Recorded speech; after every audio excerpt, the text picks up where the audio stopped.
चल हो जा शुरू। केसरिया से मन जोगी हुआ रे, दिल झूमे देखो मतवारा हुआ रे, दिल झूमे देखो मतवारा हुआ रे। हर पल मनाओ केसरी त्योहार। विमल, बोलो जुबान केसरी। माले मुफ्त दिले बेरहम, जब मुख्यमंत्री ही फिदा है विभव कुमार पे, कपटीवाल जब फिदा है विभव पे, तो विभव को कौन पूछेगा? वो वैभव की ही जिंदगी जिए। गैंडी परिवार के अंतिम वंशज के साथ गैंडी परिवार की राजनीति खत्म हो गई। हटने का समय आ गया है। शहीद और शहादत खत्म हो गई केजरीवाल के साथ। देशद्रोहियों को चुनाव प्रचार करते हैं, खालिस्तान कमांडो फोर्स से पैसे लेते हैं और नौटंकी कर रहे हैं यहाँ पे। कि राजनीति में महिलाओं की भागीदारी 50% से भी ज्यादा हो। ऐसे केस में स्वाति मालीवाल के साथ जो हुआ वो बिल्कुल निंदनीय है कि अपनी ही राज्यसभा सांसद को एक मुख्यमंत्री घर में बुलवा के पिटवाता है। टीपू सुल्तान और उनकी फौज जो है वो ये बात समझ ले कि इस देश में धर्म के आधार पे आरक्षण किसी जन्म में नहीं मिलेगा।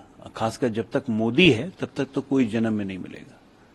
ये सब फालतू की बातें करके मुसलमानों को बरगलाने का काम बंद करें। इस देश में 70 साल से सिर्फ मुसलमान को बरगला के ही काम कर रहे हैं और अब भाजपा का डर दिखा रहे हैं। लेकिन ये मैं खुल के बोल रहा हूं, प्रधानमंत्री जी भी बोल चुके हैं कि धर्म के आधार पर आरक्षण कोई जन्म में नहीं मिलेगा। देखिए, स्वाति मालीवाल से हमारी कोई राजनीतिक निकटता नहीं है, राजनीतिक रूप से वो प्रतिद्वंदी ही नहीं है। लेकिन स्वाति मालीवाल के साथ जो हुआ उसके बाद हर महिला फिर सोचेगी कि क्या राजनीति उसके लिए सही जगह है, खासकर उस पार्टी में जहां अपनी ही महिलाओं को प्रताड़ित किया जाता है, मुख्यमंत्री के घर बुला के उसको पिटवाया जाता है। हम इस चीज पे चिंतित हैं क्योंकि हम चाहते हैं कि राजनीति में महिलाओं की भागीदारी 50% से भी ज्यादा हो। ऐसे केस में स्वाति मालीवाल के साथ जो हुआ वो बिल्कुल निंदनीय है कि अपनी ही राज्यसभा सांसद को एक मुख्यमंत्री घर में बुलवा के पिटवाता है। ये बर्दाश्त करने लायक नहीं है। देश की महिलाओं को सोचना चाहिए, दिल्ली की महिलाओं को सोचना चाहिए कि जब उनकी राज्यसभा की सांसद सुरक्षित नहीं है तो वो क्या सुरक्षित रहेंगे। माले मुफ्त दिले बेरहम, जब मुख्यमंत्री ही फिदा है विभव कुमार पे, कपटीवाल जब फिदा है विभव पे, तो विभव को कौन पूछेगा? वो वैभव की ही जिंदगी जिएगा। उसमें कौन सी बड़ी बात? मैं तो एक लाइन ऊपर बोलता हूं कि प्रधानमंत्री जी रहते, अगर 1971 में नरेंद्र मोदी प्रधानमंत्री होते तो न सिर्फ करतारपुर आता बल्कि बांग्लादेश भी भारत का हिस्सा बन जाता। अधीर रंजन चौधरी पहले जाके राहुल गांधी से बात कर लें, क्योंकि जब वो बात करते हैं तो मुझे गाना याद आता है कि दो दीवाने शहर में रात में या दोपहर में आशियाना ढूंढते हैं। राहुल गांधी देश में आशियाना ढूंढ रहे हैं, कभी वायनाड, कभी रायबरेली, कभी अमेठी। यहां पे वोट देंगे झाड़ू को। अधीर रंजन का भी वही हाल हो गया है। ममता के खिलाफ बोलते हैं, पार्टी उनके साथ नहीं है। तो दोनों क्या करेंगे किसी को नहीं पता है। राहुल गांधी का मानसिक संतुलन थोड़ा बिगड़ा हुआ है, रहेगा बिगड़ा हुआ एक आध महीना, और 4 तारीख के बाद और खराब हो जाएगा। तो थोड़ा सा राहुल गांधी के लिए संवेदना रखिए। गैंडी परिवार के अंतिम वंशज के साथ गैंडी परिवार की राजनीति खत्म हो जाएगी। ऐसा है कि उनके माँ बाप को लेके विक्टिम कार्ड खेलना बंद करें। उनके घर में क्राइम हुआ जहां माँ बाप थे और इसीलिए दिल्ली पुलिस पूछताछ कर रही है। और स्वाति मालीवाल ने खुल के कहा है कि उनके माँ बाप को मैंने प्रणाम किया, उन्होंने जवाब दिया। तो विक्टिम ऑफ क्राइम में हमेशा पूछताछ की जाती है, ये कोई नई बात नहीं है। अरविंद केजरीवाल अब नाखून कटा के शहीद नहीं हो सकते हैं।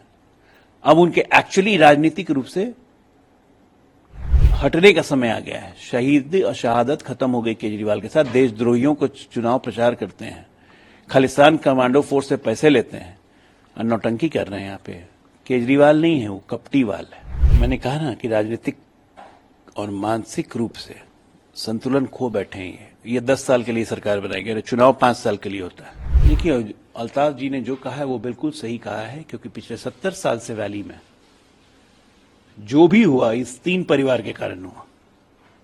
ये 3 परिवार जम्मू कश्मीर लद्दाख की बर्बादी का जिम्मेदार है, और जम्मू कश्मीर की जनता उनको बखूबी जवाब दे। कम से कम पुलिस बेंगलोर की, कर्नाटका की कार्रवाई तो कर रही है अब, नहीं तो सो गए थे ये लोग तो।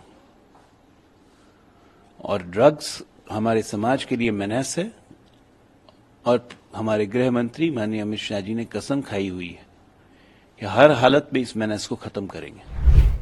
सर, अभी कपिल सिब्बल का बयान आया, उनका कहना है कि election commission should not hesitate to declare when voting over. I want to Supreme Court to direct Election Commission regarding this. Every state should upload 17C form from state. What wrong in it to declare? In postal ballot vote, no transparency is there. This should be directed by court.